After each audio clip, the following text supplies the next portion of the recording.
15 વર્ષથી પાલેજમાં જૂના અને જાણીતા computer, laptop, CCTV camera service, printer repairing તેમજ નવા અને જૂના કોમ્પ્યુટર લે વેચ કરનાર. એડમિશન ફોર્મ તેમજ તમામ સરકારી ફોર્મ ઓનલાઈન ભરી આપવામાં આવશે. ભરૂચ એસઓજીનો ડ્રગ્સ પર પ્રહાર. ₹96,000 સોના ગાંજા સાથે એક શખ્સ ઝડપાયો. એકને વોન્ટેડ જાહેર કરાયું. ભરૂચ જિલ્લામાં no drugs in Bharuch campaign અંતર્ગત પોલીસ દ્વારા નશાકારક પદાર્થોના ગેરકાયદેસર વેપલા સામે સતત કાર્યવાહી હાથ ધરવામાં આવી રહી છે. જે અંતર્ગત ભરૂચ એસઓજીની ટીમે શહેરની ડિવિઝન પોલીસ મથક વિસ્તારમાં દરોડો પાડી ગાંજાના જથ્થા સાથે એક આરોપીને ઝડપી પાડ્યો છે.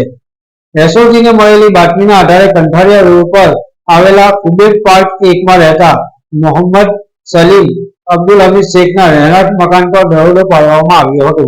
તપાસ દરમિયાન તેના કબજામાંથી 1 કિલો 922 ગ્રામ ગાંજો મળી આવ્યો હતો, જેની અંદાજિત કિંમત ₹96,100 હોવાનું પોલીસ દ્વારા જણાવાયું છે. આ ગાંજો વેચાણના ઈરાદે રાખવામાં આવ્યો હોવાનું પણ તપાસમાં સામે આવ્યું છે.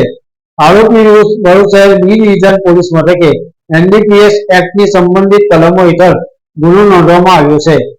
કેસમાં ઓડિશાના રાકેશ સલાવત નામના એક વ્યક્તિને વોન્ટેડ જાહેર કરવામાં આવ્યો છે અને તેની શોધખોળ પોલીસે શરૂ કરી છે. આ સમગ્ર કાર્યવાહી પોલીસ ઇન્સ્પેક્ટર એવી પાળમિયાના માર્ગદર્શન હેઠળ એસઓજીની ટીમ દ્વારા સફળતાપૂર્વક પાર પાડવામાં આવી હતી. પાલેજ ટાઈમ્સ, ભરૂચ.